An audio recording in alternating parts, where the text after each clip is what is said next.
This is a variation of the two-sum LeetCode challenge. This is LeetCode 167. Two-sum number 2, input array is sorted. What you see on my right here is not the solution, it's just some code that I have to explain how this works in the background, and then I'm going to erase that code here and put the actual solution in C++. So you already know this if you followed my channel for a while.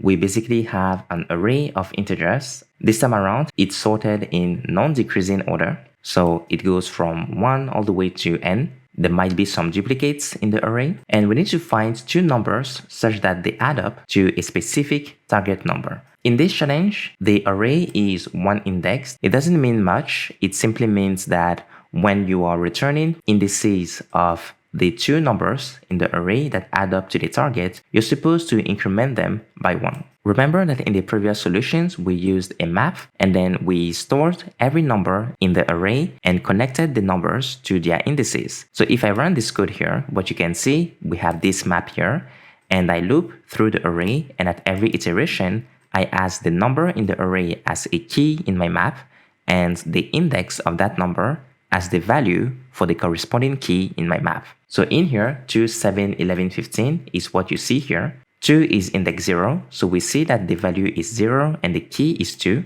Then on the next line, you see the key 7. 7 is at index 1 in my array here. Then 11 is at index 2 in my array. And 15 is at index 3. So now that you see what the map looks like, we can look at the real solution here. The name of the function is still the same, toSum. It returns a vector of integers. It takes in the sorted array of numbers as a parameter and the target as a second parameter. Instead of using a basic map, I'm using an unordered map, which is a bit faster. Then we have the two indices that we have to return. We don't need to initialize them at this point. We're going to do that inside of this for loop. So in the for loop here, we start from 0 all the way to the last index inside of our vector of numbers. And then we're going to try and find the value target minus number, the current number in my iteration. And we're going to try and find this as a key inside of the map. Remember that the map is storing the numbers as keys and their indices as values. So if we can find this key inside of the map, then it means that the iterator, this iterator here, is not going to be equal to the map.ends. It's going to point to the position in the map where the key is matching this condition here, target minus the current number. Once we found that key, then the first index we have to return is the one from the iterator. When I say it seconds, this will give me the value for the key. In this case, because the values are the indices for every key, it second is going to point to the index of the key that matches this. The second index that I need to return is the index of my current number. So for example, if in the map we have the key number 2 at index 0, when we are at the iteration for the number 7, we're going to try and do target minus 7, which is 9 minus 7, and it's 2.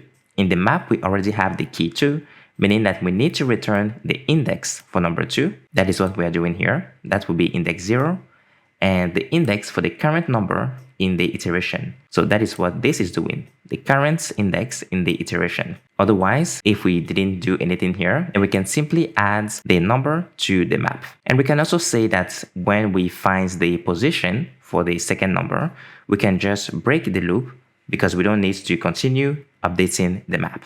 So we can do this and add a break statement here. When we are done, we have to return a vector of integers. That is how I am initializing the values in my vector. It's of size 2. And notice that here I'm using a pre-increment. So first index and second index are getting returned, but first I am incrementing them by 1 and then returning that incremented value. So let's try and run this code. We've passed the sample test case. Now we can just submit, and we've passed it with good execution time. So that's it for toSum. Input is a sorted array, or they say here, input array is sorted. If you like my solution in C++ and you want more coding interview questions, please subscribe to my channel and I'll catch you next time.